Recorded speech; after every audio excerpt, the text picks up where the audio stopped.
Kannur vision success സ്റ്റോറിയിലേക്ക് പ്രിയ പ്രേക്ഷകർക്ക് സ്നേഹപൂർവ്വം സ്വാഗതം. സക്സസ് സ്റ്റോറി എപ്പിസോഡിൽ ഒരു ചെറിയ കഥ പറഞ്ഞുകൊണ്ട് തുടങ്ങാമെന്ന് കരുതുന്നു. 15 വർഷം മുമ്പ്, 1.5 പതിറ്റാണ്ട് മുമ്പ്, കണ്ണൂർ വിഷന്റെ നേർരേഖ പരിപാടിയുടെ ഫ്ലോറിൽ ഒരു പെൺകുട്ടി എത്തി. ഒരു പെൺകുട്ടിയല്ല, നഗരത്തിലെ ലൈംഗിക തൊഴിലാളികൾ അവരുടെ സങ്കടങ്ങൾ പങ്കുവെക്കാനായിട്ട് എത്തുകയാണ്. അതിനകത്ത് മുനീറ എന്നൊരു യുവതി ഉണ്ടായിരുന്നു. അവര് ഒരു ലൈംഗിക തൊഴിലാളിയായതിന്റെ സങ്കടങ്ങൾ പങ്കുവെച്ച് പൊട്ടിക്കരയുന്ന ഒരു ചിത്രം അന്ന് നേർരേഖ സംപ്രേഷണം ചെയ്തു. അന്ന് ആ അഭിമുഖം കണ്ടിട്ട് നമ്മുടെ മലബാറിലെ വടക്കേ മലബാറിലെ പ്രമുഖ വസ്ത്രാലയമായ ലുലു ഗ്രൂപ്പിന്റെ ചെയർമാൻ PPA ഹമീദ്, അയാള് NIM കോളേജിന്റെ സെക്രട്ടറിയൊക്കെയാണ്, പൊതുപ്രവർത്തകനാണ്. അദ്ദേഹം അന്ന് രാത്രി വിളിച്ച് അദ്ദേഹവും ഭാര്യയും ഒരുമിച്ച് ഈ നേർരേഖ കണ്ടിട്ട് വളരെ സങ്കടത്തോടു കൂടി എന്നെ വിളിക്കുകയുണ്ടായി. ഇങ്ങനെയൊക്കെ മനുഷ്യര് ജീവിക്കുന്നുണ്ടോ എന്ന് ചോദിച്ചു. അങ്ങനെ കാലം കടന്നുപോയി. കഴിഞ്ഞ ദിവസം കേരളത്തിലെ ഒരു പ്രമുഖ, ഏറ്റവും പ്രചാരമുള്ള ഒരു പത്രത്തിന്റെ താളിൽ കളറിൽ ഒരു ലേഖനം വരികയാണ്. മുനീറ എന്ന വനിതയുടെ ജീവിത വിജയകഥ പറഞ്ഞുകൊണ്ടാണ് കഥ വരുന്നത്. മുനീർ എന്തായിരിക്കുന്നു എന്ന് പറഞ്ഞാൽ, എയ്ഡ്സ് കൺട്രോൾ സൊസൈറ്റിയുടെ സുരക്ഷ എന്ന സംവിധാനത്തെ ഡയറക്ടർ പദവിയിൽ ഇരുന്നുകൊണ്ട് അവർ ആ പ്രമുഖ മാധ്യമത്തോട് സംസാരിക്കുന്ന ചിത്രമാണ് രാവിലെ ആ മാധ്യമത്തിൽ ഞാൻ കാണുന്നത്. അപ്പോ ആ ചിത്രം കണ്ടപ്പോൾ ഞാൻ അന്തം വിട്ടുപോയി. ഇത് ഈ മുഖം എവിടെയോ പരിചയമുണ്ടല്ലോ.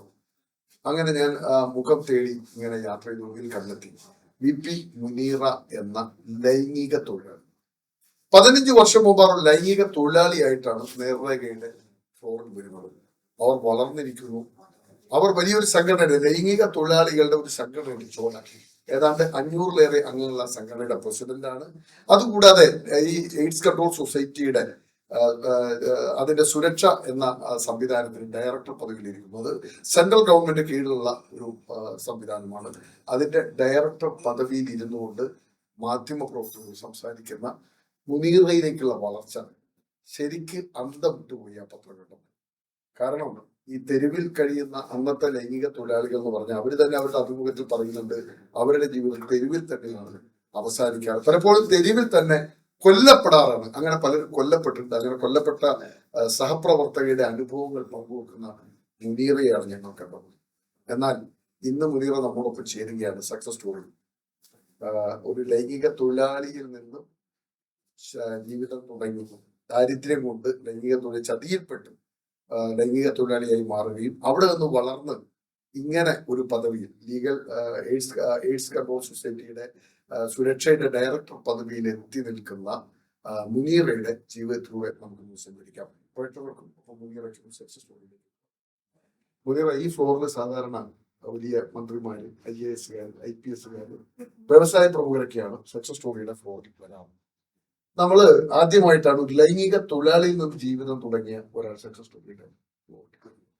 ഈ പല പ്രമുഖരും അവരുടെ ജീവിതം പറഞ്ഞു, ഞാൻ കല്ല് ചെത്തി എന്റെ ജീവിതം തുടങ്ങിയതാണ്. ഒരു IAS വന്നിരുന്നു. അദ്ദേഹം തിരുവനന്തപുരത്ത് തമ്പാനൂരിൽ ഹോട്ടലിൽ പാത്രം കഴുകിക്കൊണ്ട് ജീവിതം തുടങ്ങുകയും അതിന്റെ മുന്നിലൂടെ പിന്നെ ബീക്കൺ ലൈറ്റ് വെച്ച് പോലീസ് കാവലിൽ പോകുന്ന IAS കഥയൊക്കെ പങ്കുവെക്കുകയും, അങ്ങനെയുള്ള ഒരു ചെയറിലാണ് ഇന്ന് മുനീറ വന്നിരിക്കുന്നത്. ലൈംഗിക തൊഴിലാളിയിൽ നിന്ന് ജീവിതം തുടങ്ങി ഇന്ന് സെൻട്രൽ ഗവൺമെന്റിന്റെ ഒരു സംവിധാനത്തിന്റെ ഭാഗമാണ്. ഒരു സെൻട്രൽ ഗവൺമെന്റിന്റെ ശമ്പളം പറ്റുന്ന ഒരാളായി മുനീറ മാറിയിരിക്കുന്നു. അപ്പൊ മുനീറയെ കുറിച്ച് തോന്നുന്നു, മുനീറ എവിടെ ജനിച്ചു? ജനനമാണല്ലോ നമ്മുടെ ആദ്യം നമ്മൾ ചോദിച്ചു. Date of birth, date of place, എവിടെയാണ് മുനീറ ജനിച്ചത്? ഞാൻ ഇരുട്ടിയിലാണ് ജനിച്ചത്. അവിടുന്ന് എൻ്റെ അമ്മയ്ക്ക് ക്യാൻസർ ആയിരുന്നു. മാതാപിതാക്കളുടെ പേരെന്താണ്? ഞാൻ ശരിക്കും ഒരു ക്രിസ്ത്യൻ കുടുംബത്തിൽ ജനിച്ചതാണ്. അച്ഛൻ്റെ പേര് വർഗീസ്, അമ്മയുടെ പേര് തങ്കമ്മ. നിങ്ങൾ എത്ര മക്കളായിരുന്നു? ഞാൻ ഒറ്റയൊരു മോളാണ്. ഇരുട്ടി കരിക്കോട്ടക്കഴിക്ക് അപ്പുറം വാളത്തോട് എന്ന് പറയുന്ന സ്ഥലം. ഒറ്റ മകളായിട്ട് ഞാൻ എടപ്പുഴ സ്കൂളിലാണ് LP സ്കൂളിൽ പഠിച്ചത്.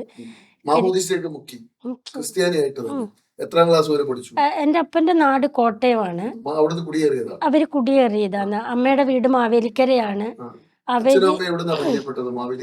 ഇവര് അവിടുന്ന് കല്യാണം കഴിച്ചിട്ട് അപ്പന് റബ്ബർ ടാപ്പിങ്ങിന്റെ പണിയായിരുന്നു. അപ്പം അങ്ങനെ അവരിവിടെ വന്നതിന് ശേഷം ഞാൻ ജനിച്ചതാണ്. അപ്പം കുറച്ച് ഏജ് ഉണ്ട്. ഞാൻ ജനിക്കുമ്പോൾ നമുക്ക് 45 വയസ്സ് അങ്ങനെ എന്തോ ഉണ്ടെന്ന് തോന്നുന്നു. ആ സമയത്ത് അപ്പോൾ പിന്നെ പ്രസവിച്ചിട്ടില്ല. അങ്ങനെയാണ് ഞാൻ ഒരു മോളായിപ്പോയത്. അപ്പം ഞാൻ എടപ്പുഴ LP സ്കൂളിലാണ്, സെൻറ്റ് ജോസഫ് LP സ്കൂളിലാണ് ഒരു LP സ്കൂളിൽ പഠിച്ചു. പിന്നെ കരിക്കോട്ടക്കരി സെൻറ്റ് തോമസ് UP സ്കൂളിൽ 7ാം ക്ലാസ് വരെ പഠിച്ചു. ആ സമയത്ത് എനിക്ക് 9 വയസ്സുള്ള സമയത്ത് അമ്മക്ക് ബ്രസ്റ്റ് ക്യാൻസർ ആയിരുന്നു. അപ്പം നമ്മൾ അന്നൊരു 10 സെൻറ്റ് സ്ഥലവും വീടും ഉണ്ടായിരുന്നു. ആ വീടെല്ലാം വിറ്റിട്ടാണ് അമ്മേനെ ചികിത്സിക്കുന്നത്. അപ്പം നമ്മുടെ കണ്ണൂർ ജില്ലാസ്പത്രിയിലാണ് അന്ന് നമ്മൾ AKGയിലുണ്ടായ ഒരു കോശി ഡോക്ടറുണ്ട്, മരിച്ചുപോയി. കോശി ഡോക്ടറാണ് ഓപ്പറേഷൻ നടത്തിയത്. അപ്പം അതിനുശേഷം അമ്മേനെ കോഴിക്കോട് മെഡിക്കൽ കോളേജിലേക്ക് ഇതിൻ്റെ ഫോളോ അപ്പ് ട്രീറ്റ്മെൻറ്റിന് വിട്ടു. ആ സമയം ക്യാൻസർ എന്ന് പറയുന്നൊരു രോഗം ആദ്യമായി വന്ന തുടക്ക സമയമാണ്. അങ്ങനെ സുഖമായി വന്നതിന് ശേഷം അപ്പൻ എന്നെ അമ്മേനെ ഉപേക്ഷിച്ചു പോയി. അപ്പോൾ അങ്ങനെ ജീവിക്കാൻ വേറെ വഴിയില്ലാത്ത സമയത്ത് അപ്പൻ എങ്ങോട്ടാ പോയെന്നറിയോ? ഒന്നും അറിയില്ല, അതിനുശേഷം കണ്ടിട്ടുണ്ടോ? കണ്ടിട്ടില്ല. എങ്ങനെ പോകാനുള്ള ഒരു സാഹചര്യം എങ്ങനെ അമ്മയ്ക്ക് സുഖമില്ല, നമുക്ക് കിടക്കാനൊരു വീടെല്ലാം വിറ്റ് കളഞ്ഞു അമ്മയുടെ ചികിത്സയുടെ ഭാഗമായി. പിന്നെ അപ്പം നല്ല രീതിയിൽ മദ്യപിക്കുമായിരുന്നു. അപ്പൊ അങ്ങനെ ഒരു സുപ്രഭാതത്തിൽ പോയ ആളെ പിന്നെ കണ്ടിട്ടില്ല. വീട് സ്ഥലമില്ല, കിടക്കാൻ സ്ഥലമില്ല, മെഡിക്കൽ കോളേജിലാണെന്നുള്ളത്. ഈ അപ്പൻ ഉപേക്ഷിച്ചു പോകുമ്പോ അമ്മയും മോളും തനിച്ചാകുന്നു. അങ്ങനെ അവിടുന്ന് നമ്മളെ നമ്മളെ നാട്ടുകാർ കൂട്ടിക്കൊണ്ട് വന്ന് ഇരുട്ടിയിലേക്ക് വന്നു. നമ്മൾ അവിടുന്ന് ഡിസ്ചാർജായി ഇരുട്ടിയിലേക്ക് വന്നു. ഇരുട്ടിയിലേക്ക് വന്നിട്ട് ഒരു മുസ്ലിം കുടുംബത്തിന്റെ ആണ് നമ്മൾ താമസിച്ചത്. അപ്പൊ അന്ന് ഇപ്പൊക്കെ ആണെങ്കിൽ നമുക്ക് ഒരു വീട്ടിലൊന്നും കയറ്റി കിടത്തൂല. ഇപ്പൊ കുറേയും കൂടി നമ്മളെ സമൂഹം വളർന്നു. ആ കാലത്തൊക്കെ ഒരു പാവപ്പെട്ട ഒരാൾക്ക് കിടക്കാൻ ഒരു സ്ഥലമില്ലെങ്കിൽ ഞങ്ങളെ വീടിന്റെ ചേതിക്ക് കിടന്നോ എന്നുള്ള ഒരു അന്നത്തെ ആളുകള് ഇരുട്ടിയില്ല. അവരെ വീട് അറിയാം, പക്ഷെ വീട്ടുപേര് അങ്ങനത്തെ ഒന്നും എനിക്കറിയില്ല. അവര് ഉള്ളിൽ തന്നെ നമുക്ക് ഒരു ചെറിയൊരു റൂമില് അല്ല, അവർക്ക് നമ്മളോടൊരു മനസ്സലിവ് തോന്നിയിട്ട് ഇങ്ങനെ സുഖമില്ലാത്ത ഒരാളല്ലേ എന്നുള്ള രീതിയിൽ നമ്മൾ അവരെ ഏറ്റെടുത്തു. 9, 10 ഇല്ല, എനിക്കൊരു 10, 11 വയസ്സ് അങ്ങനെ ആയിട്ടുണ്ടാവും. അപ്പോൾ അങ്ങനെ അവിടെ നിന്ന സമയത്ത് അവരിങ്ങനെ മുസ്ലിംസിന്റെ വീട്ടിലല്ല. അപ്പൊ എൻ്റെ അമ്മക്ക് തോന്നി നമുക്ക് മുസ്ലിം മതം സ്വീകരിച്ചാൽ എന്താണ് എന്ന്. അങ്ങനെ എന്നെയും കൂട്ടിയിട്ട് അമ്മ പൊന്നാനി പോയിട്ടാണ് മുസ്ലിം മതം സ്വീകരിക്കുന്നത്. നന്ദി. അങ്ങനെ മുസ്ലിം മതം സ്വീകരിക്കുമ്പോൾ അവര് അവിടെ എത്തി നമുക്ക് ഇങ്ങനെ ഇസ്ലാം ആവണമെന്ന് പറയുന്ന സമയത്ത് അവര് പോയ സമയത്ത് നമ്മളെ ഫസ്റ്റിൽ അവര് ഒരു ഷഹാദത്ത് കലിമയൊക്കെ ചൊല്ലി കുളിപ്പിച്ച് കയറ്റിയിട്ടാകുമ്പോൾ നമുക്ക് ഖുറാൻ ഫുള്ളായിട്ട് നമ്മളെ പഠിപ്പിക്കില്ല, നമുക്കത് പഠിക്കാൻ പറ്റില്ല. അവര് നമ്മളെ നിസ്കാര ക്രമങ്ങൾ നമുക്ക് പൊന്നാനിന്ന് പഠിപ്പിച്ചു തന്നു. അങ്ങനെ 2 മാസം ഞങ്ങൾ അവിടെ താമസിച്ചു. അങ്ങനെ ആ 2 മാസം കഴിഞ്ഞിട്ട് തിരിച്ച് വന്ന് ഇതേ വീട്ടിൽ തന്നെ താമസിച്ചു. അപ്പോൾ മുസ്ലിംസ് ആളുകൾ നമുക്ക് സപ്പോർട്ട് ചെയ്തുകൊണ്ട് വാടക വീടൊക്കെ എടുത്തു തന്ന് നമ്മളെ നല്ല രീതിയിൽ ചെയ്തിട്ട് നോക്കിയിട്ടുണ്ടായിരുന്നു. ജീവിതം തുടങ്ങി. അങ്ങനെ എത്ര ക്ലാസ് വരെ പഠിച്ചു? ഞാൻ 7ാം ക്ലാസ് വരെ പഠിച്ചിട്ടുള്ളൂ. പിന്നെ പഠിക്കാൻ പോവാനുള്ള മടി എന്നുവെച്ചാല് അല്ല, സമൂഹമല്ല, ഈ അമ്മ തന്നെയാണ്. അമ്മ മുസ്ലിംസിന്റെ ഒക്കെ വീട്ടില് പോയിട്ട് ഭിക്ഷ മേടിച്ചു കൊണ്ടുവന്നിട്ടാണ് എന്നെ നോക്കുന്നത്. അപ്പം പിന്നെ എനിക്ക് പഠിക്കാൻ താല്പര്യമുണ്ട്, പക്ഷെ സാഹചര്യം അങ്ങനെ ആയിരുന്നു. നമുക്ക് നല്ല ഡ്രസ്സ്, യൂണിഫോം, ഇതൊക്കെ അങ്ങനെയൊക്കെ കുറെ ബുദ്ധിമുട്ടുകൾ ഉള്ളതുകൊണ്ട് പിന്നെ ഞാൻ പഠിച്ചിട്ടില്ല.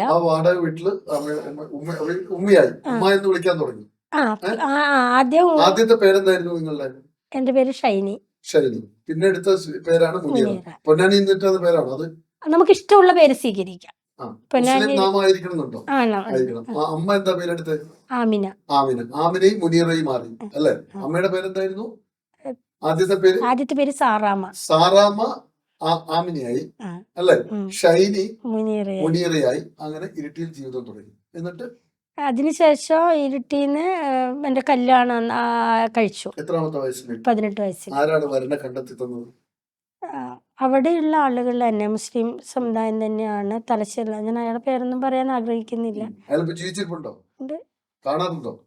കാണാറില്ല. എവിടെയാ പിന്നെ എങ്ങനെ ജീവിച്ചിരിക്കണെന്ന് മനസ്സിലായി? അല്ല പല ആള് കണ്ടിട്ട് പറയും. കണ്ടിട്ടല്ല, ഞാൻ കാണലുണ്ട്. ഉം. പക്ഷെ ഇപ്പൊ നമ്മളെ പ്രൊജക്റ്റിന്റെ ഭാഗമായിട്ട് ഫീൽഡൊക്കെ വരുന്ന സമയങ്ങളിലൊക്കെ കാണലുണ്ട്. കല്യാണം നിക്കാഹ് എങ്ങനെ അന്ന് എങ്ങനെയാ നടന്നത്? വീട്ടിലാണോ എങ്ങനെയാ? പള്ളിയിൽ വെച്ച് നിക്കാഹ് കഴിച്ചിട്ട് വീട്ടിൽ കൂടുക ചെയ്യും.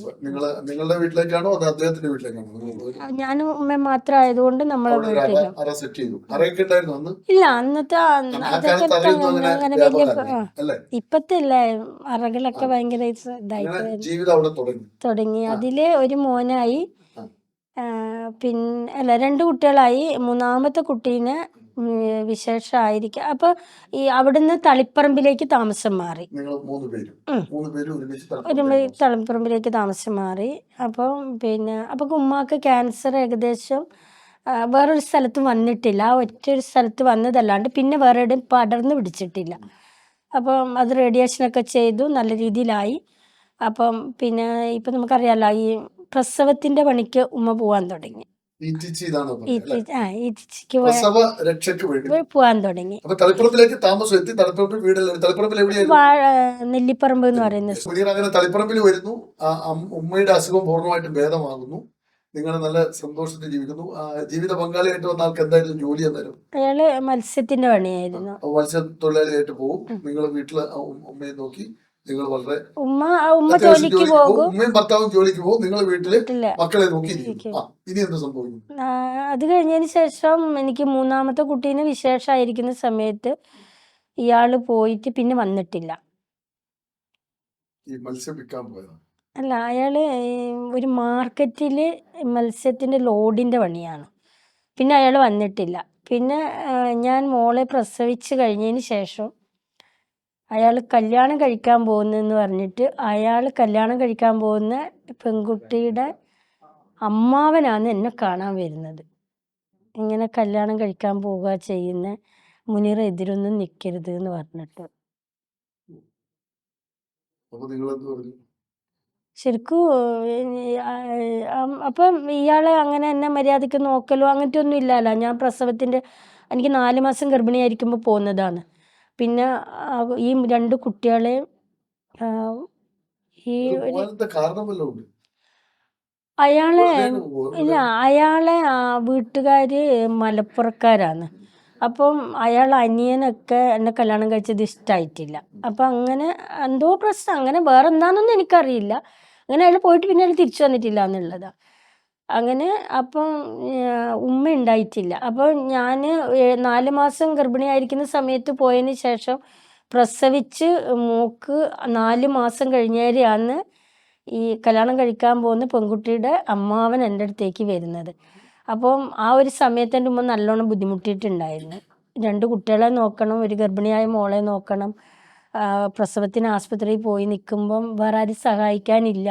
ഈ 2 കുട്ടികളെയും കൊണ്ടാണ് ആസ്പത്രിയിൽ നിന്നുകൊണ്ട് എൻ്റെ പ്രസവം എല്ലാം നോക്കുന്നത്. തളിപ്പറമ്പ് ആസ്പത്രിയിൽ നിന്നാണ്, ഗവൺമെൻറ് ആസ്പത്രിയിൽ നിന്നാണ് പ്രസവിക്കുന്നത്. അങ്ങനെയെല്ലാം നോക്കി. അപ്പോൾ പിന്നെ ഇയാൾ വന്ന് പറയുമ്പോൾ ശരിക്കും എനിക്കതൊരു ഷോക്കായിരുന്നു. എനിക്ക് ഇയാളോട് ഒന്നും പറയാൻ കഴിഞ്ഞിട്ടില്ല.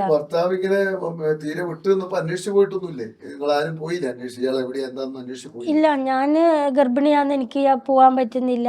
പിന്നെ ഉമ്മ ഒരു ദിവസം അതിന് മെനക്കെട്ട് പോയി കഴിഞ്ഞിട്ടുണ്ടെങ്കിൽ കുടുംബം പട്ടിണിയാവും. അപ്പം പിന്നെ ഇയാൾ വന്ന് പറഞ്ഞ്, അപ്പൊ അതിന് ശേഷം പിന്നെ നമ്മൾ അതിനെപ്പറ്റി ചിന്തിക്കാൻ പോയിട്ടില്ല, ചിന്തിച്ചിട്ടില്ല. 3 മക്കളായി. 2 പെൺകുട്ടികളും ഒരാളും. ഇപ്പൊ 4 ഒരു 25 വർഷം മുമ്പ് ഈ ഒരു തൊഴിലില് ഞാൻ കണ്ണൂർ ടൗണിലെത്തിയാരെ. എങ്ങനെ ഈ തൊഴിലിലേക്ക് ഒരു ലൈംഗിക തൊഴിൽ, ഇപ്പം 3 മക്കളായി, അയാൾ ഉപേക്ഷിച്ചു പോയി, എങ്ങനെ നിങ്ങൾ ഈ മേഖലയിലേക്ക് പോയി? അത് കഴിഞ്ഞിട്ട് പിന്നീട് എൻ്റെ ഉമ്മാക്ക് പിന്നീട് തീരെ ശാരീരികമായിട്ട് കഴിയാണ്ടായി. ആ സമയത്ത് എൻ്റെ വീടിൻ്റെ അടുത്തുള്ള ഒരു സ്ത്രീ, അവർ മുമ്പ് ലൈംഗിക തൊഴിലാളിയാ പോലും. അപ്പം അതൊന്നും നമുക്കൊന്നും അറിയുന്നില്ല. അപ്പം അവർ എന്നോട് പറഞ്ഞു അപ്പം ഞാൻ ചെറുപ്പത്തിലെ അങ്ങനെ ഒരു കൂലിപ്പണിക്ക് അങ്ങനെ ഒന്നും പോയിട്ട് എനിക്കൊരു ശീലമില്ല. അപ്പോൾ ആ സമയത്ത്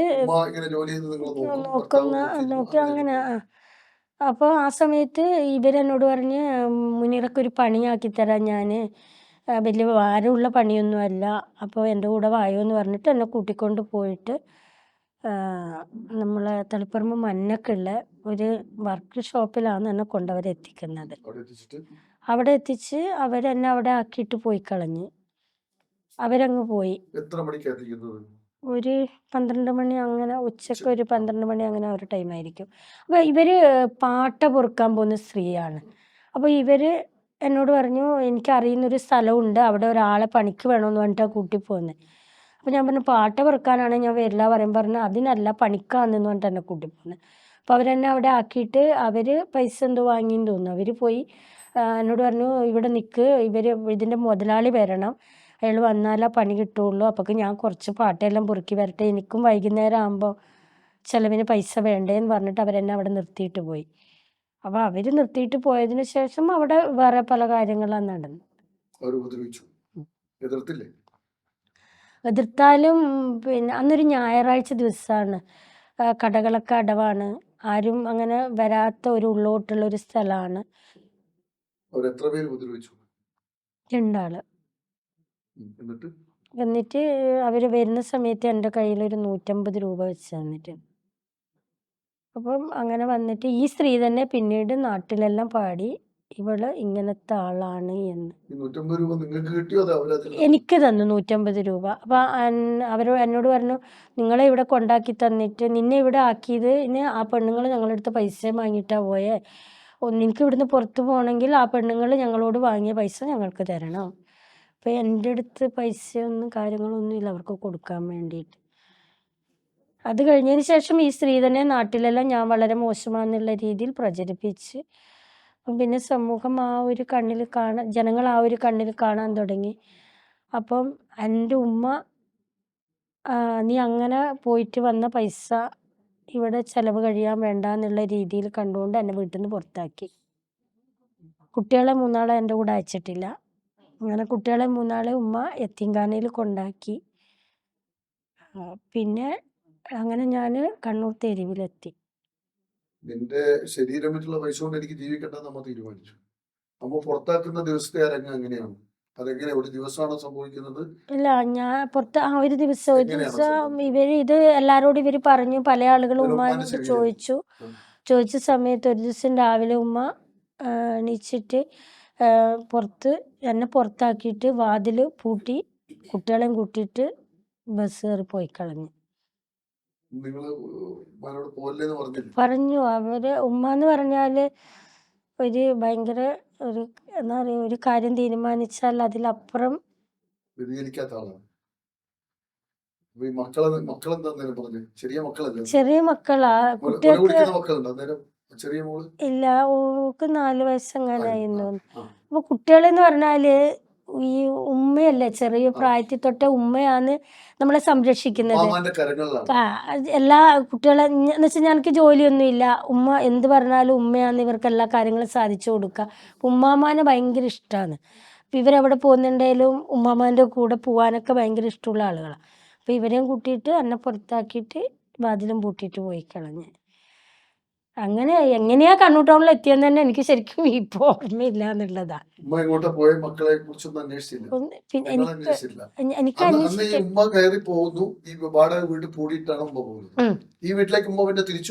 തിരിച്ചു വരാന് ഞാൻ അവിടുന്ന് ഞാൻ അടുത്തുള്ള ഒരു വീട്ടിൽ നിന്നുകൊണ്ട് ഒരു 3-4 ദിവസം അവിടെ നിന്ന്. ഇവർ 3-4 ദിവസത്തേക്ക് വന്നിട്ടില്ല. അങ്ങനെ പിന്നെ ഉമ്മ ഞാൻ പറഞ്ഞില്ല പ്രസവത്തിൻ്റെ പണിക്ക് പോകുന്നുണ്ടെന്ന്, അവിടെ എവിടെയോ ഉമ്മ കുട്ടികളെയും കൊണ്ട് പോയി നിന്നു. അതിന് ശേഷം ഞാൻ പിന്നെ പോകുമ്പോൾ എന്നിട്ട് ഞാൻ പിന്നെ ഇങ്ങനെയോ കണ്ണൂരെത്തിയതിന് ശേഷം പിന്നീട് ഞാൻ പോകുമ്പം ഉമ്മ വന്ന് കുട്ടികളെയും കൂട്ടി വന്നിട്ട് ഒരു ദിവസം നിന്നിട്ട് പിറ്റേന്ന് പോയി എന്ന് അയൽവാസികൾ പറഞ്ഞു. അങ്ങനെ കുറേ പ്രാവശ്യം പോയിട്ട് എനിക്ക് കാണാൻ കഴിഞ്ഞിട്ടില്ല. അന്ന് ഉമ്മ പുറത്താക്കിയതിന് ശേഷം ആദ്യ ദിവസം കണ്ണൂർ വരികയാണല്ലോ? അല്ല, ആദ്യ ദിവസം ഞാൻ അവിടെ അടുത്തൊരു വീട്ടിൽ 2-3 ദിവസം നിന്ന്. നിർത്തിന്. അവര് ഒരു ചെവി കേൾക്കാത്തൊരു സ്ത്രീയാണ്, അവർക്ക് 2 പെൺകുട്ടികളാണ്. അപ്പം ആ ഒരു പെൺകുട്ടികൾ അവർക്കെന്തോ എന്നോട് മനസ്സലിവ് തോന്നി. നമ്മളെ മക്കൾക്ക് ഇങ്ങനെ ഒരു അവസ്ഥ വന്നിട്ടുണ്ടെങ്കിലോ എന്നുള്ള ഒരു രീതിയിൽ അവരെന്നെ 2-3 ദിവസം അവിടെ നിർത്തി. 3 ദിവസം കഴിഞ്ഞപ്പോ അവർ പോവാൻ പറഞ്ഞിട്ടാണോ നിങ്ങൾ ഇറങ്ങുന്നത്? അല്ല, എന്നോട് പറഞ്ഞു, മുനിറ എവിടെയെങ്കിലും പോയിട്ട് ഉമ്മാനെ അന്വേഷിക്കണ്ടേ എന്ന് പറഞ്ഞാൽ അവരെൻ്റെ കയ്യിൽ ഒരു 50 രൂപയും തന്നിട്ടാണ് വിടുന്നത്. അന്നത്തെ 50 രൂപ എന്ന് പറഞ്ഞാൽ ഇന്നത്തെ 500 രൂപയാണ്. അങ്ങനെ വിട്ട് എവിടെയും ഉമ്മാനെ എനിക്ക് എവിടെയാണ് പോകേണ്ടതെന്ന് തന്നെ അറിയില്ല. ഇത് എവിടെയാണെന്ന് ഇന്നത്തെ പോലത്തെ ഫോൺ വിളി സംവിധാനങ്ങളൊന്നും ഒന്നുമില്ല, അന്നില്ല. ബസ്സുകൾ തന്നെ കുറവാണ്. കുറവാണ്, ബസ്സുകൾ തന്നെ കുറവാണ്. ഇപ്പം ലിമിറ്റഡ് സ്റ്റോപ്പും അങ്ങനത്തെ ഒക്കെ ബസ്സുകൾ, അന്ന് ലോക്കൽ ബസ്സുകൾ തന്നെ ചുരുക്കാന്ന്. അപ്പം ഇവരെവിടെയാ പോയേ എങ്ങനെയാ പോയേന്നൊന്നും, പിന്നെ ഇവർ പണിയെടുത്ത വീടുകൾ ഏതൊക്കെയാണെന്നൊന്നും എനിക്കറിയില്ല. അപ്പം എനിക്കങ്ങനെ പോവാൻ പറ്റിയിട്ടില്ല. അങ്ങനെ ഞാൻ കണ്ണൂർ ടൗണിലെത്തി. എവിടെയാ വന്നിറങ്ങുന്നത്? ഇപ്പോഴത്തെ നമ്മൾ പഴയ ബസ് സ്റ്റാൻഡ്, പുതിയ ബസ് സ്റ്റാൻഡ് ഇപ്പം വന്നതാ.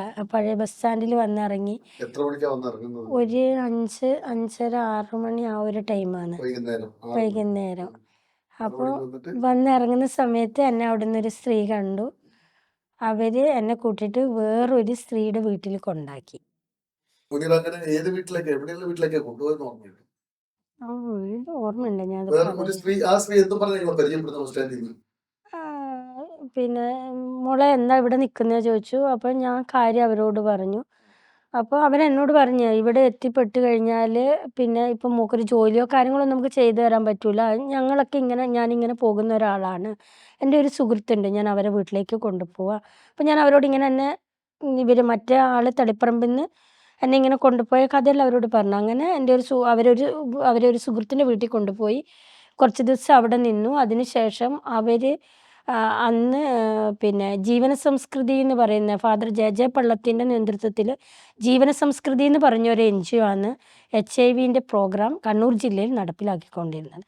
അപ്പം എന്നെ കൊണ്ടുപോയ വീട്ടിൽ അവരും എന്നെ കൂട്ടിക്കൊണ്ട് പോയ ആളും ആ പ്രോഗ്രാമിൻ്റെ ഭാഗമായിരുന്നു. അതാണ് ഒരു ട്വിസ്റ്റ്. കുറച്ചുകൂടി സുരക്ഷിത കരങ്ങളിലാണ് എത്തിയിരിക്കുന്നത്, തീരെ തെരുവിലേക്കല്ല. അല്ല, അപ്പം അവർ അങ്ങനെ എന്നെ കൂട്ടിയിട്ട് ഈ ഓഫീസിൽ കൊണ്ടുവന്നു. ഓഫീസിൽ കൊണ്ടുവന്ന് കൗൺസിലിങ് കാര്യങ്ങളൊക്കെ തന്നു. എന്താണ് കൗൺസിലിംഗ്?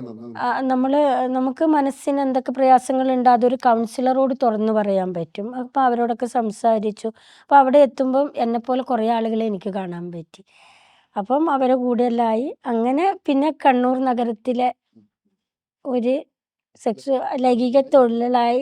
അവർ ചോദിച്ചില്ലേ നിങ്ങൾക്ക് വേറെ എന്തെങ്കിലും വഴിക്ക് പോകണോ, വേറെ ജോലി വേണമെന്ന് ചോദിച്ചില്ലേ പുനരധിവാസ കേന്ദ്രത്തിൽ? ഇല്ല, അന്നേരം പുനരധിവാസമല്ല, HIV വരാണ്ടിരിക്കാൻ വേണ്ടിയിട്ടുള്ള മുൻകരുതുകൾ നമുക്ക് കൊണ്ട് ഉപയോഗിക്കാനും അങ്ങനെയൊക്കെയുള്ള കാര്യങ്ങൾ തിരഞ്ഞെടുക്കാനുള്ള സുരക്ഷാ മാർഗങ്ങൾ അവർ പറഞ്ഞു തരും. അവർക്ക് ഇപ്പം നമുക്ക് ഒരാൾക്ക് ഇപ്പം എന്നെയും എൻ്റെ കുടുംബത്തിനെയും പോറ്റാൻ അവർക്ക് പറ്റില്ല. അപ്പം നമ്മൾ സേഫായിട്ട് പോകുക, നമുക്ക് അസുഖങ്ങളൊന്നും വരാണ്ടിരുന്നാൽ മാത്രം, നമ്മൾ സേഫായി പോയാൽ മാത്രമേ നമുക്ക് നമ്മളെ കുട്ടികളെ നോക്കാനും നമുക്ക് ജീവിക്കാനും കഴിയുമുള്ളൂ എന്നുള്ള രീതിയിൽ നമുക്ക് കൗൺസിലിംഗ് പ്രൊജക്റ്റിൻ്റെ ഭാഗമായിട്ട് കൗൺസിലിംഗ് തരുന്നത്. കൗൺസിലിംഗ് ഫീൽഡിലേക്ക് എല്ലാവരും. വർക്ക്ഷോപ്പ് എക്സ്പീരിയൻസ് ആദ്യം ഏതാ ആളെയാണ് നിങ്ങൾ ഒരു തൊഴിലിന്റെ ഭാഗമായി സ്വീകരിച്ചത്? പിന്നെ രണ്ടാമത് അതൊന്നും ഇപ്പോൾ ഓർമ്മയില്ല. എവിടേക്കാണ് പോയിക്കൊണ്ടിരുന്നത്? ഒരുപാട് ആളുകളുണ്ട്, അവരെ കൂടെ ടൗണിലേക്ക് വരും. അപ്പം നമ്മൾ LICൻ്റെ അങ്ങോട്ട് ആ റോഡില്ലേ, LIC റോഡില്ലേ, നമ്മളെ പോലീസ് മൈതാനത്തിന് മുമ്പ് AKGയിലേക്ക് പോകുന്ന റോഡ്, തളിപ്പറമ്പ് റോഡ്, ആ റോഡിനാണ് അന്ന് ക്യാമ്പ് ചെയ്യുന്നത്. ഒരു 10-15 പേരുണ്ടാവും. ഇല്ല, നമ്മൾ ആ സമയത്തൊക്കെ എന്ന് പറഞ്ഞാൽ നമ്മളെ ഈ ഗുണ്ടകൾ ഭയങ്കരമായിട്ട് ആക്രമിക്കുന്ന സമയമാണ്. പോലീസിൻ്റെ പ്രശ്നം ഒപ്പം തന്നെ നമ്മളൊക്കെ കണ്ട പോലീസ് അപ്പം തന്നെ പിടിച്ചുകൊണ്ട് പോകും. ഗുണ്ടകൾ നമ്മളെ കൊണ്ടാൽ അവർ ഓട്ടോ കൊണ്ടൊക്കെ വന്ന് നമ്മളെ വലിച്ച് വണ്ടിയിലിട്ട് കൊണ്ടുപോകും. നമ്മളെ കയ്യിൽ പൈസ ഉണ്ട്, അത് അവരെടുത്തിട്ട് അവർ 5-6 ആളൊക്കെ ഉപയോഗിച്ചിട്ട് നമ്മളെ അടിച്ചിട്ടൊക്കെ പറഞ്ഞയക്കും. അത് അവർ ഓരോ സ്ഥലത്ത് ഇങ്ങനെ തൈല ഗുണ്ടകൾ, ആയിക്കര ഗുണ്ടകൾ, ഇങ്ങനെയൊക്കെ പറഞ്ഞ് സിറ്റിയിലെ ഗുണ്ടകൾ ഇങ്ങനെയൊക്കെ പറഞ്ഞിട്ട് ഓരോ സ്ഥലത്തിൻ്റെ ഭാഗത്തായിട്ട് കുറേ ആളുകളാണ്. അതിൽ അവരൊക്കെയാണ് ഇങ്ങനെ ഇതിനായിട്ട് നടക്കുന്ന കുറേ ആളുകളാണ്. അവർ ഈ കള്ളും കഞ്ചാവൊക്കെ അടിച്ചിട്ട് മയക്കുമരുന്നൊക്കെ ഉപയോഗിച്ചിട്ട് ഇങ്ങനെ വരുന്ന ആളുകളാണ്. ആ കാലത്ത് ഈ തെമ്മാടികൾ എന്നൊക്കെ പറയുന്ന രീതി, നമ്മൾ നാട്ടിൽ കുറച്ച് തെമ്മാടികൾ അങ്ങനെ ഉണ്ടാവില്ല, അങ്ങനെയുള്ള ഒരു ഗ്രൂപ്പാണ്. അങ്ങനെ ചാലാടുള്ളവർ അങ്ങനെ പറയുക, ചാലാട് ടീം വന്നിട്ടുണ്ട് ആ കാലത്തൊക്കെ അങ്ങനെ പറയുക. അപ്പോൾ നമ്മളിങ്ങനെ കൊണ്ടുപോകും. അപ്പോൾ നമ്മളെന്താക്കും, ഇങ്ങനെ അവിടെ വന്നു കഴിഞ്ഞാൽ ഈ ഓട്ടോക്കാരെയൊക്കെ പരിചയപ്പെടും. അപ്പോൾ ഈ ഓട്ടോയിൽ നമ്മളിങ്ങനെ കറങ്ങിയിട്ട് ഏതെങ്കിലും ഒരു സ്ഥലത്ത് പോയി ആൾ കാണാൻ സന്ധ്യ ആകുമ്പോൾ ഇരുടിൻ്റെ മറവിൽ എവിടെയെങ്കിലും ഒക്കെ ഇറങ്ങി നിൽക്കും. അപ്പോൾ ഇങ്ങനെ ഏതെങ്കിലും ലൈൻസ് വന്നിട്ട് കൂട്ടിയിട്ട് പോകും. ഇപ്പം അന്ന് ലോഡ്ജും കാര്യമൊക്കെ, അന്നൊക്കെ ലോഡ്ജൊന്നും ഇല്ലല്ലോ. അതും ഇരുടിൻ്റെ മറവിൽ നിൽക്കുന്നത് പോലീസ് വരും പിടിക്കും, ജയിലിലൊക്കെ കൊണ്ടുപോവുക. നമ്മൾ റോട്ടുമ്മ നിന്ന് നല്ല കേസ് വരുക. സ്കൂളിന്റെ വരാന്തയിൽ അനാശാസ പ്രവർത്തനം നടത്തി, ഇങ്ങനെയൊക്കെ കേസ് നമുക്ക് നമ്മൾ കൂടെ ആളുണ്ടാവൂല. പോലീസിനും നാട്ടുകാർക്ക് അറിയാലോ നമ്മൾ ഇതാ ആളെന്ന്. നമ്മൾ വെറുതെ പോയാലും നമ്മളെ പിടിച്ച് വണ്ടി കയറ്റിയിട്ട് സ്കൂൾ വരാന്തയിൽ അനാശാസ്യം ചെയ്യാൻ പറ്റൂലല്ലോ. പക്ഷെ ഇവരങ്ങനെ എഴുതുള്ളൂ. ഇന്നത്തെ ആ ഒരു നിയമ സംവിധാനങ്ങളൊന്നും അല്ലല്ലോ അന്ന്. വേശ്യകളിൽ നിന്ന് മുദ്ര കുത്തിയാൽ അവരെ പിടിച്ച് ജയിലിലാക്കുക. ചിലപ്പോൾ 3 മാസമായിരിക്കും, ചിലപ്പോൾ 6 മാസമായിരിക്കും ശിക്ഷ ഉണ്ടാവുക. അത് ഞാൻ ആ കാലത്തൊന്നും ജയിലിൽ കിടന്നിട്ടില്ല. അങ്ങനെ നമ്മൾ ഏതെങ്കിലും ഇരുടിൻ്റെ മറവിൽ നിൽക്കും, പിടിച്ച് നമ്മൾ പിന്നെ അപ്പോൾ ഏതെങ്കിലും ക്ലയൻസ് വന്ന് ആ ക്ലയൻ്റ് ആവും. അപ്പം ആ സമയത്ത് പറയല് പാർട്ടി എനിക്ക് ഒരു പാർട്ടി ഉണ്ട്. എങ്ങനെയാ പറയാ, ഒരു പാർട്ടി എന്ന് പറഞ്ഞാൽ നല്ല കഥയാണ്. ഇവിടുന്ന് കൊണ്ടുപോകുമ്പോൾ ഒരാളെന്ന് പറഞ്ഞിട്ടാ കൊണ്ടുപോവുക. ഞാൻ ഒരാളെ ഉള്ളൂ എന്ന് പറഞ്ഞാൽ കൊണ്ടുപോവുക. ചിലപ്പോൾ അന്നത്തെ ഏറ്റവും കൂടിയ റേറ്റ് എന്ന് പറയുന്നത് 500 രൂപയാണ്. ഏറ്റവും ചെറിയ പെണ്ണിന് 500 രൂപ, വലിയ പെണ്ണാണെങ്കിൽ 200, 300, 150, ആ ഒരു 200, അങ്ങനെ ആ ഒരു റേഞ്ചിലൊക്കെയാണ് 500. അന്നത്തെ 500 എന്ന് പറയുന്നത് ഇന്നത്തെ 50,000 തുല്യമാണ്. അപ്പം കൊണ്ടുപോകും. ഇവിടുന്ന് കൊണ്ടുപോകുമ്പോൾ പറയും ഒരാളെ ഉള്ളൂ എന്ന്. എവിടെയോ കൊണ്ടുപോകുന്നത് അവരെ നാട്ടിലേക്കാണ് കൊണ്ടുപോകുന്നത്. അന്ന് ലോഡ്ജൊന്നും വ്യാപകമല്ലല്ലോ. അപ്പോൾ ഓട്ടോയൊക്കെ ആക്കി അവർ കൊണ്ടുപോകും. ഇവിടെ നമ്മൾ നല്ല ആർഭാടായിട്ട് കൊണ്ടുപോകും. ഭക്ഷണമെല്ലാം പാർസലൊക്കെ വാങ്ങി കൊണ്ടുപോകും. ഭക്ഷണമൊന്നും എവിടെ ഹോട്ടലിലൊന്നും കയറ്റി കഴിക്കൂല. അന്നത്തെ കാലം ഒരു പെണ്ണിൻ്റെ കൂടെ ടൗണിലുള്ള ഒരു വേശീൻ്റെ ഒപ്പരാന്ന് അവൻ ഭക്ഷണം കഴിച്ചാൽ നാട്ടിലറിഞ്ഞാൽ ഇയാൾക്ക് മോശമല്ലേ. ഭക്ഷണമൊക്കെ വാങ്ങി നമ്മളെ വണ്ടിയിൽ ഇരുത്തിയിട്ട് ഇയാൾ പോയി ഭക്ഷണമൊക്കെ വാങ്ങി വന്ന് ഭക്ഷണമൊക്കെ കൊണ്ട് അല്ല, കർട്ടനൊന്നും സന്ധ്യ ആയില്ലേ, ഇരുടായില്ലേ. ഇന്നത്തെ പോലത്തെ സ്ട്രീറ്റ് ലൈറ്റുകളോ കാര്യങ്ങളോ ഒന്നും അന്നത്തെ കാലത്ത് ഇല്ല, പുരോഗമനം ഇല്ലല്ലോ. അത് അവരെ നാട് എവിടെയാണോ അങ്ങോട്ടേക്കാ കൊണ്ടുപോവാ. കൊണ്ടുപോകുന്നത് ചിലപ്പോൾ ഒന്നെങ്കിലും നമ്മൾ പണി തീരാത്ത വീടായിരിക്കും, അല്ലെങ്കിൽ വല്ല കാടായിരിക്കും, അല്ലെങ്കിൽ ഈ കള്ള് ചെത്തുന്ന അവർക്കുണ്ടാവില്ല ഒരു ഷെഡ് പോലെ, അങ്ങനത്തേതായിരിക്കും. അങ്ങനത്തെ എന്തെങ്കിലും ഒരു സംവിധാനത്തിലായിരിക്കും. സ്കൂൾ വരാന്തകളിലൊക്കെ അങ്ങനെയൊക്കെ സ്കൂൾ വരാന്തകളിലൊക്കെ ഉള്ളോട്ടുള്ള സ്ഥലങ്ങളിൽ സ്കൂളുകളിൽ അങ്ങനെയൊക്കെയാ കൊണ്ടുപോയി കഴിഞ്ഞാൽ ഇയാൾ നമ്മളോട് ഇവിടുന്ന് 500 അല്ലെ 300 തന്നിട്ട് കൊണ്ടുപോകാൻ പറയും ഒരാളെ ഉള്ളൂ എന്ന്.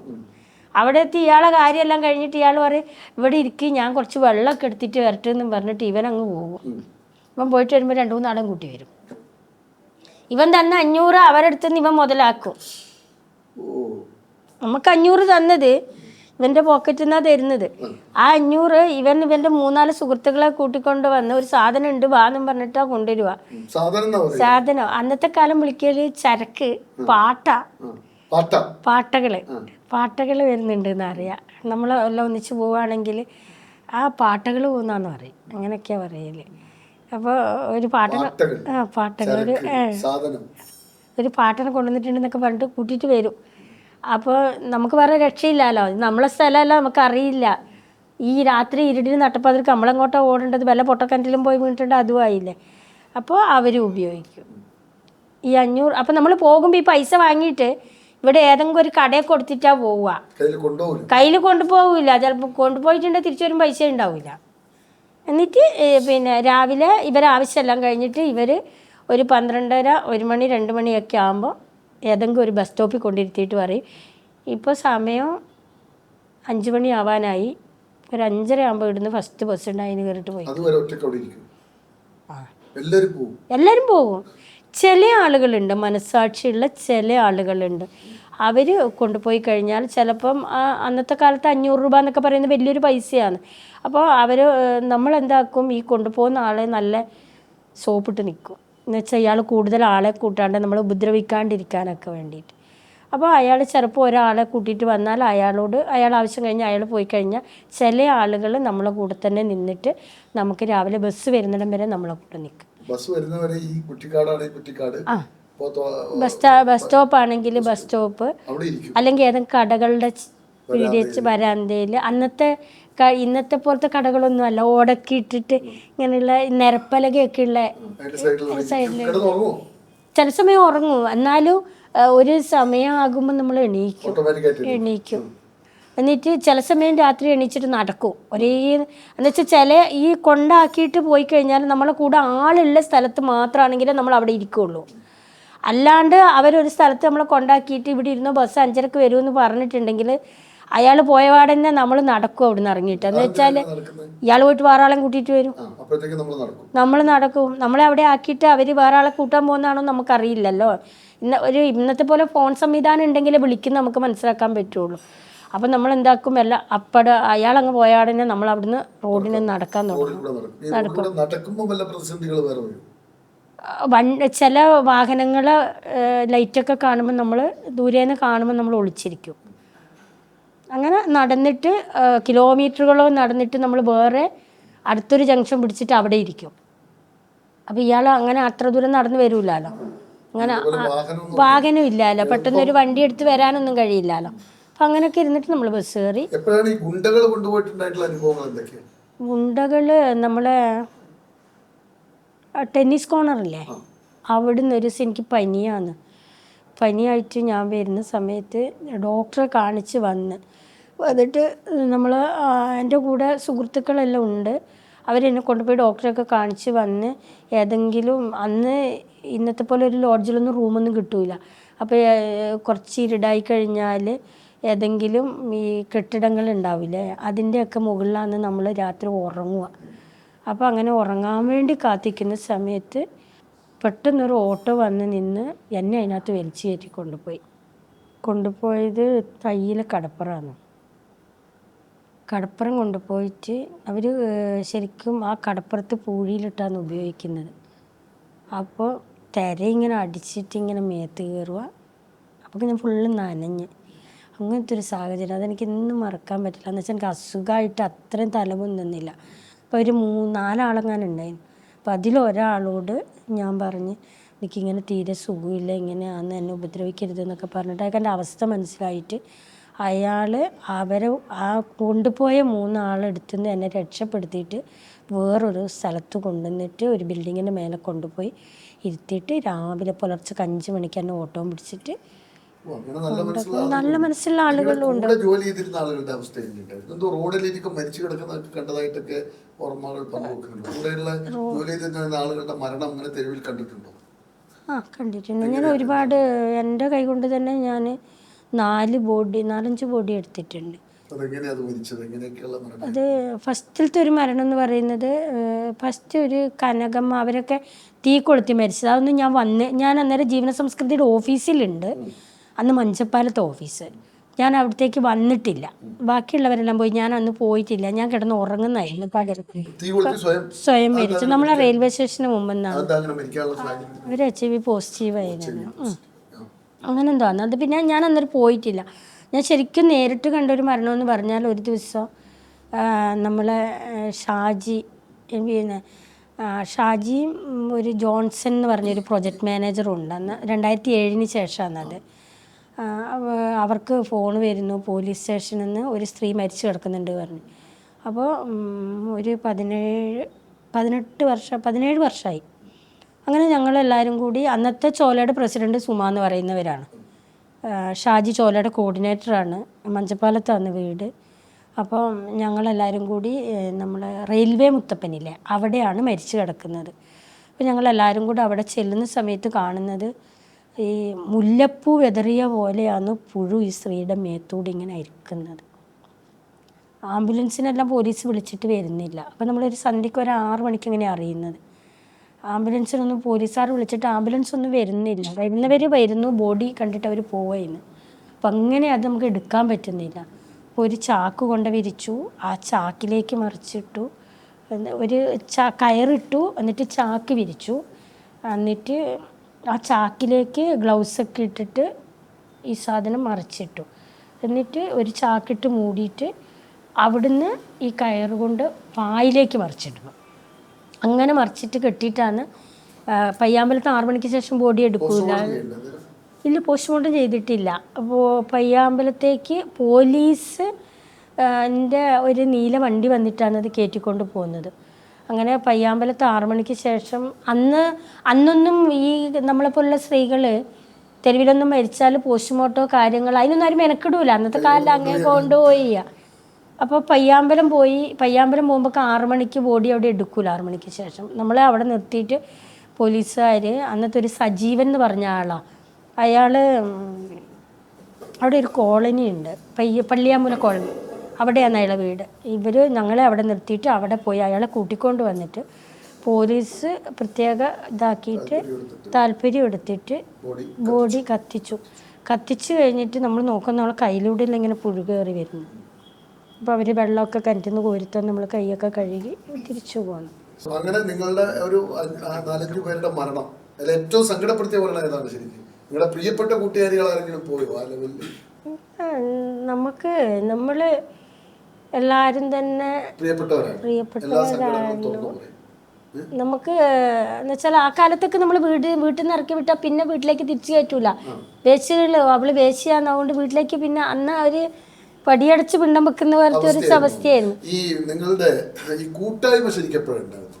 കൂട്ടായ്മ 2004 സംഘടന സൊസൈറ്റി ആക്ട് പ്രകാരം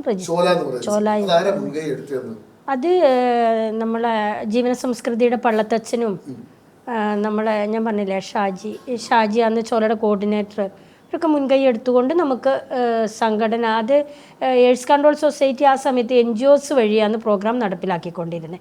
അപ്പം നാക്കോ ഇവരുടെ ഇടയിൽ തന്നെ സംഘടനകൾ രൂപീകരിച്ചുകൊണ്ട് NGOസിന് പ്രവർത്തിക്കാൻ പറ്റുന്നതിനേക്കാൾ കൂടുതൽ കുറച്ചും കൂടെ ആളുകളുടെ ഇടയിലേക്ക് അവരിലൂടെ തന്നെ പോകുമ്പോഴാണ് കുറച്ചും കൂടി കാര്യങ്ങൾ ശരിയാവാന്നുള്ള രീതിയിൽ അങ്ങനെ ഒരു സംഘടനയുടെ പ്രവർത്തകയായി മാറും. ആദ്യം ഏത് പോസ്റ്റിലെത്തുന്നത്? ചോലയിൽ ഇവർ സാധാരണ ഒരു മെമ്പറായിട്ട് വന്നു.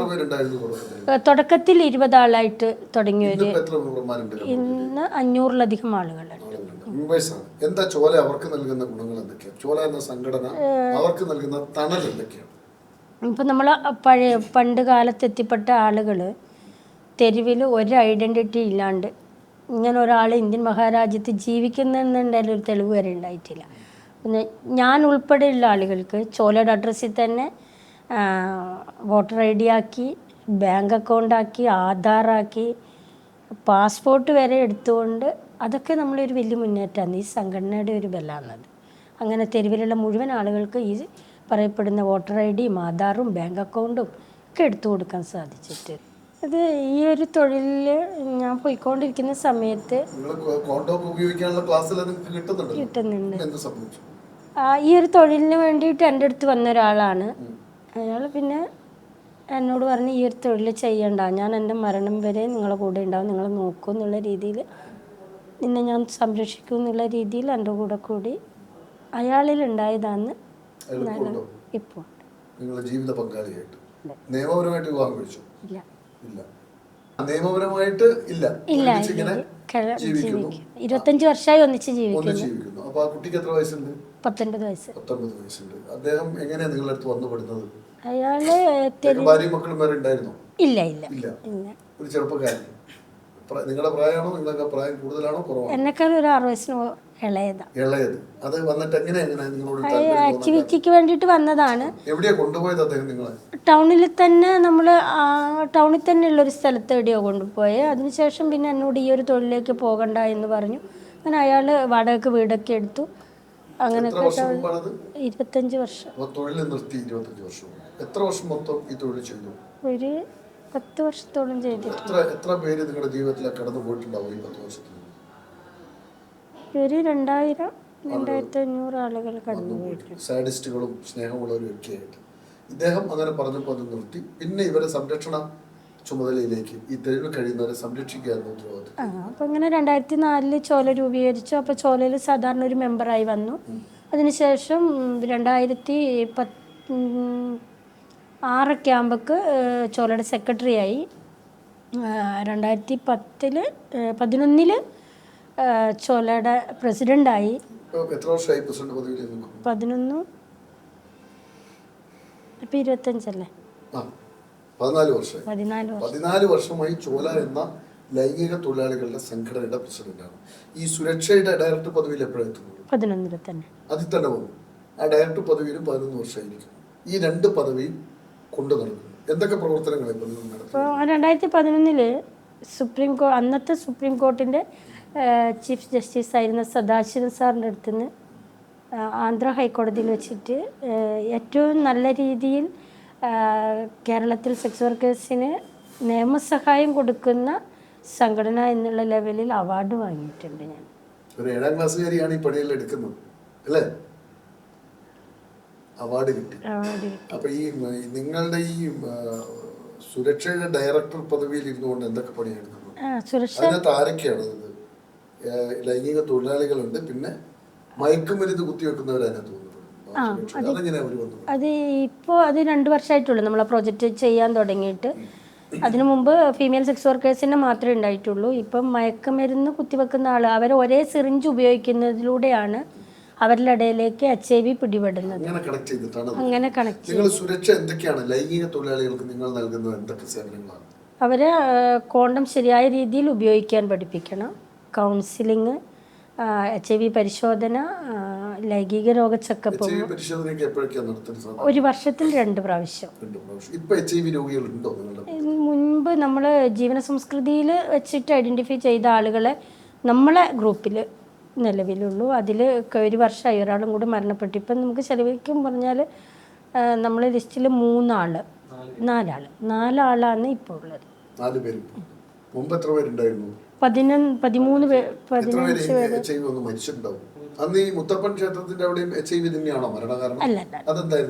അത് എന്തോ അവരെ ആ ഒരു ബോഡിയുടെ ഒക്കെ അടുത്ത് കണ്ടിട്ട് നമുക്ക് ശരിക്കും ആരോ കൊലപാതകം നടത്തിയ രീതിയിലാണ്. ഇല്ല അവരെന്തോ കഴുത്തിരിച്ചുള്ളൂ, അങ്ങനെ എന്തോ ചെയ്തതാണ്. ഈ സുരക്ഷയുടെ ഭാഗമായിട്ട് വേറെ എന്തെല്ലാണ്? ഈ സുരക്ഷ അല്ലാതെ അവർക്ക് നേരെ ഉണ്ടാകുന്ന ഉപദ്രവങ്ങളിൽ പ്രതികരിക്കുക, പിന്നെ അവർക്ക് കൗൺസിലിംഗ് കൊടുക്കുക, പിന്നെ ഇവർക്ക് എന്തെങ്കിലും പ്രശ്നങ്ങളോ അങ്ങനെയൊക്കെ ഉണ്ടെങ്കിൽ അതിന് നിയമപരമായിട്ടുള്ള സപ്പോർട്ട് കൊടുക്കുക. അതിന് സ്റ്റാഫൊക്കെ നല്ല വില്ലിങ് ആണ്. നമുക്ക് ഒരു പ്രൊജക്ട് മാനേജർ, ഒരു കൗൺസിലർ, 2 ആളും MSWക്കാരാണ്. പിന്നെ ഒരു അതിന്റെ എല്ലാ ഹെഡ് നിങ്ങളാണ്. 7ാം ക്ലാസ്സുകാരിയാണ് MSWക്കാരെയൊക്കെ ഡയറക്റ്റ് ചെയ്യുന്നത്. ആ പദവിയിലേക്ക് എത്തി. പിന്നെ ഒരു അക്കൗണ്ടന്റ്, പിന്നെ ഔട്ട്റീച്ച് വർക്കേഴ്സ്. 4 ആൾ. അപ്പൊ ഇവരുടെയൊക്കെ സാലറി എങ്ങനെയാ?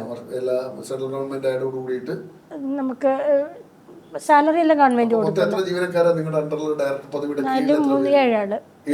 7 ആളും. പിന്നെ ഈ ഔട്ട്റീച്ച് വർക്കറുടെ കീഴിൽ ഈ കമ്മ്യൂണിറ്റീൻ്റെ ഇടയിൽ നിന്ന് തന്നെ പിയർ എഡ്യൂക്കേറ്റർ എന്ന് പറഞ്ഞിട്ടുള്ള ആളുകളെ എടുക്കുന്നുണ്ട്. അത് 10 ആണ്. അപ്പോൾ മൊത്തം 17 പേര് ഈ ഡയറക്ടറേറ്റിൽ 17 പേര് പ്രവർത്തിക്കുന്നുണ്ട്. പ്രസിഡന്റ് എന്ന നിലക്ക് 500 പേർ നിങ്ങളുടെ മെമ്പർമാരായിട്ടുണ്ട്. ഇപ്പൊ എത്ര ലൈംഗിക തൊഴിലാളികൾ ഉണ്ടാവും കണ്ണൂർ ജില്ലയിൽ?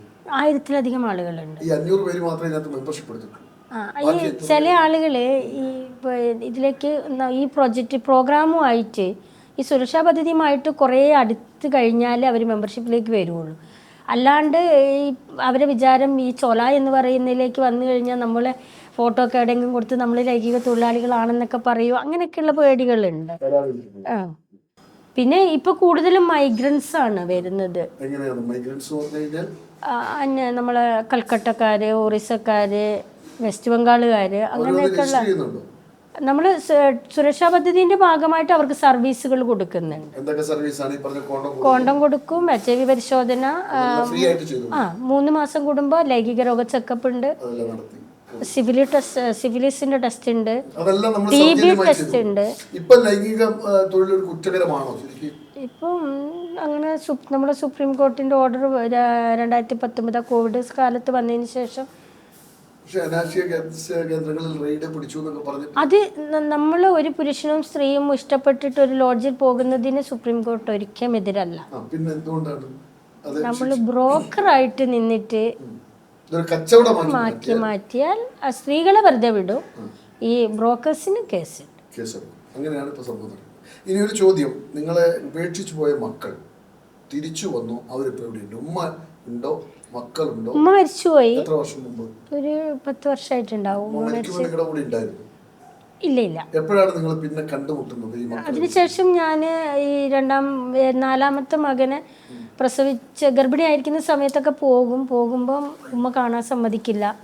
കുട്ടികളുടെ അടുത്ത് എന്നെ പറ്റി വളരെ മോശമായിട്ട് സംസാരിച്ചുകൊണ്ട് കുട്ടികൾ എന്നെ കാണുമ്പോൾ എന്തോ ഒരു ഭീകരജീവിനെ കാണുമ്പോൾ ഓടിപ്പോകില്ല, അതേപോലെ കുട്ടികൾ എന്നെ കാണുമ്പോൾ ഓടി ഒളിക്കൽ അങ്ങനെയൊക്കെയായിരുന്നു.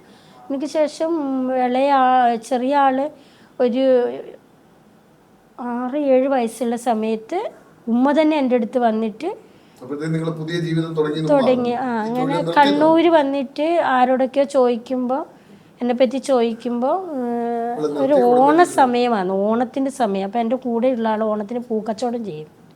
അപ്പോൾ പൂക്കച്ചവടം ചെയ്യുന്ന അവരെ മുനീർ നൗഷാദിൻ്റെ പേരും എൻ്റെ കൂടെയുള്ള ആളെ പേരും പറഞ്ഞിട്ട് ഞങ്ങളൊരു ഹോട്ടലിൽ നിന്ന് ഭക്ഷണം കഴിക്കുമ്പോൾ അവിടത്തേക്ക് പറഞ്ഞയച്ചു. അങ്ങനെ ഉമ്മ വന്നു, എന്നോട് സംസാരിച്ച് അന്ന് എൻ്റെ വീട്ടിൽ വന്ന് താമസിച്ച് പിറ്റേന്ന് കുട്ടികളെയൊക്കെ എല്ലാവരും വിളിച്ച് അടുപ്പിച്ച്. അതിന് ഉമ്മാൻ്റെ ഒരു പ്രത്യേക സ്വഭാവമാണ്. പുള്ളിക്ക് നമ്മൾ എന്ത് ചെയ്തു കൊടുത്താൽ ചെറിയ കുട്ടികളെ ഒരു പ്രായമാകുമ്പോൾ അങ്ങനെയാണ്. മക്കളോടൊക്കെ അടി കൂടുമ്പോൾ രണ്ടാമത്തെ മോളോടൊക്കെ ഇങ്ങനെ അടി കൂടുമ്പോൾ ഓരോ ഇറങ്ങിപ്പോയി കളയും. അപ്പോൾ മറ്റുള്ള മക്കളോട് പറയുമ്പോൾ ഇവിടെ നിൽക്കണം നമുക്ക് പോകാമെന്ന്. അപ്പോൾ എൻ്റെ മൂത്തത് മോനാണ്. ഒരിക്കൽ അങ്ങനെ മോനെ വിളിക്കുമ്പോൾ മോൻ പറഞ്ഞ് ഉമ്മാവ പോകുന്നുണ്ട് പോയിക്കോ, നമ്മൾ ഉമ്മാൻ്റെ അടുത്ത് തന്നെ നിൽക്കുന്നതെന്ന് പറഞ്ഞു. അങ്ങനെ കുട്ടികളെല്ലാവരും എൻ്റെ അടുത്തായി. ഈ രണ്ടാമത്തെ ജീവിത പങ്കാളി അവരെല്ലാം സ്വീകരിച്ചു. നല്ല ഹാപ്പി ആയി. മക്കളൊക്കെ എവിടെയുള്ളത്? ഒരാൾ വിദേശത്താണ്, മൂത്താൾ വിദേശത്താണ്. 2 പെൺകുട്ടികളെ കല്യാണം കഴിഞ്ഞു.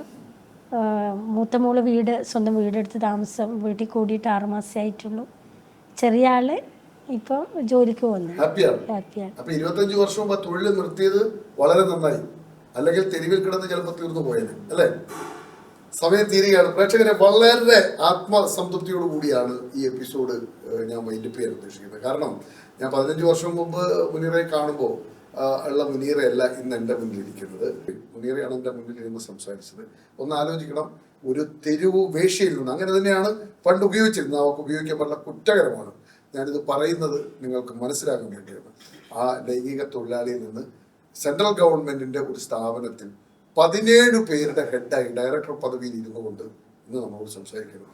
500 ലൈംഗിക തൊഴിലാളികളുടെ സുരക്ഷയ്ക്കായി പ്രവർത്തിക്കുന്ന ഒരു സംഘടനയുടെ തലപ്പത്തിരുന്നു കൊണ്ടാണ് മുനീറ സക്സസ് സ്റ്റോറിയിൽ നമ്മളോട് സംവദിക്കുന്നത്. മാറാൻ നമ്മൾ തീരുമാനിച്ചാൽ നമുക്ക് മാറാം.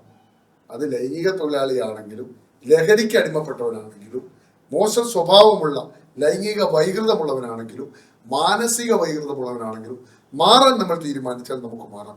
25 വർഷം മുമ്പ് തന്നെ സ്നേഹിക്കാൻ ഒരാൾ വന്നപ്പോൾ ചേർത്ത് പിടിക്കാൻ ഒരാൾ ആ കൈ പിടിച്ച് മുനീറ ജീവിതത്തിലേക്ക് നടന്നു തിരിച്ചു കയറി. ഇന്ന് മക്കളൊക്കെ വിദേശത്ത് ജോലി ചെയ്യുന്നു എന്നൊക്കെ പറയുമ്പോൾ ആ മുഖത്ത് കാണുന്ന ഒരു സംതൃപ്തിയുണ്ട്. തൻ്റെ സഹപ്രവർത്തകരായിരുന്ന ലൈംഗിക തൊഴിലാളികൾ തെരുവിൽ തീർന്നപ്പോൾ അത് കണ്ടുനിന്ന പുഴുവരിച്ച മൃതദേഹങ്ങൾ കണ്ടുനിന്ന അനുഭവം മുനീറ നമ്മോട് പങ്കുവച്ചു. ഇപ്പോഴും സക്സസ് സ്റ്റോറിക്ക് പറയാനുള്ളത്, മാറാൻ നിങ്ങൾ തയ്യാറാണോ? നിങ്ങൾക്ക് മുന്നിൽ അല്ലെങ്കിൽ നമുക്ക് മുന്നിൽ വലിയൊരു ലോകം തുറന്നു കിടക്കുന്നുണ്ട്. അതിന് ഏറ്റവും വലിയ ഉദാഹരണമാണ് മുനീറ എന്ന സുരക്ഷയുടെ ഡയറക്ടർ. പ്രേക്ഷകർക്കും അപ്പം മുനീറയ്ക്കും സക്സസ് സ്റ്റോറിയിൽ നന്ദി, നമസ്കാരം.